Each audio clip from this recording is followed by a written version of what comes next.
உன்னை இவ்வளவு நேரம் கூப்பிடாச்சு வந்த தேவதி யாரு?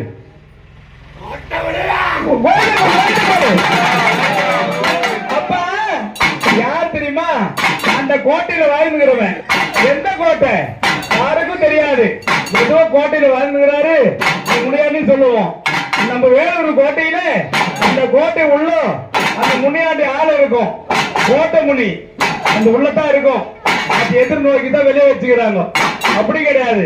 எங்க அப்பா எப்படி வராருன்னா, அப்பா வீட்டு முருகி விட்டு என்ன வராரா, வெட்டி கையில எடுத்து பரந்தோடி வராரா, வெள்ள குதிரை ஏறி தனிப்பட்டு வராரா, தங்க குதிரை ஏறி தனிப்பட்டு வராரா. அந்த தங்க குதிரை ஏறித்தான் அந்த ஐயாங்களாம் சுத்தி வராரு. எப்படி வராருன்னா, அப்பா சுத்தி வர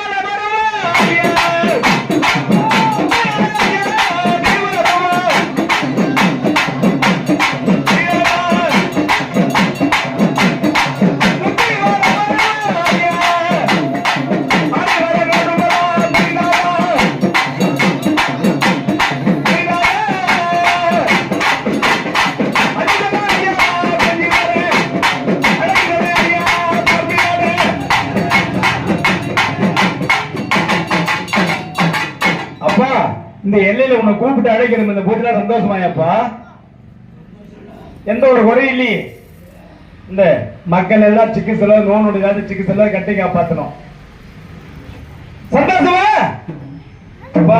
இந்த பாலகன் கண் திறந்து பாரு. இந்த பாலகன் இங்க பாருப்பா. இந்த பாலகன் எதுக்கு போடுது இந்த பூஜை? இந்த பாலகன் கூப்பிட்டு அழைச்சு போட்டுக்கிற அப்படி அந்த குடும்பம் நல்லா இருக்கணும். இதுக்கு மேல்ட்டு அந்த குடும்பம் சிக்கி செலவு நல்ல முறையா வச்சிருப்பியா? எந்த ஒரு குறை இல்லையே. அந்த குடும்பத்துல நோவு நொடி இல்லாத எங்க போனாலும் தங்க முகமும் வச்சிருக்கணும். வச்சிருக்கிறியா? அம்மா தீவா அப்பா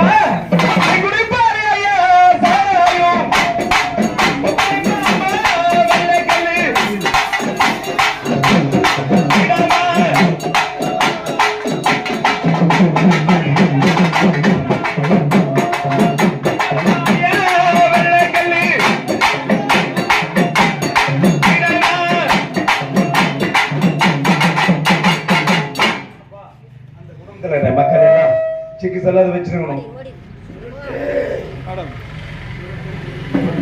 சுருட்டு அப்ப கெஞ்சா வரிய அனைவரையும் மாயாண்டி அவனை மழக்கும் மழக்கும் போட்டு வருவாங்க. யாரு? எங்க முனியனான என்ன வச்சு படைச்சாலும் அந்த பட்ட சாராயமும் அந்த கெஞ்சாவும் அந்த அபிநயம் தான் ரொம்ப பிடிக்கும். அதனால்தான் இப்பெல்லாம் வந்து சுருட்டு வைப்பாங்க.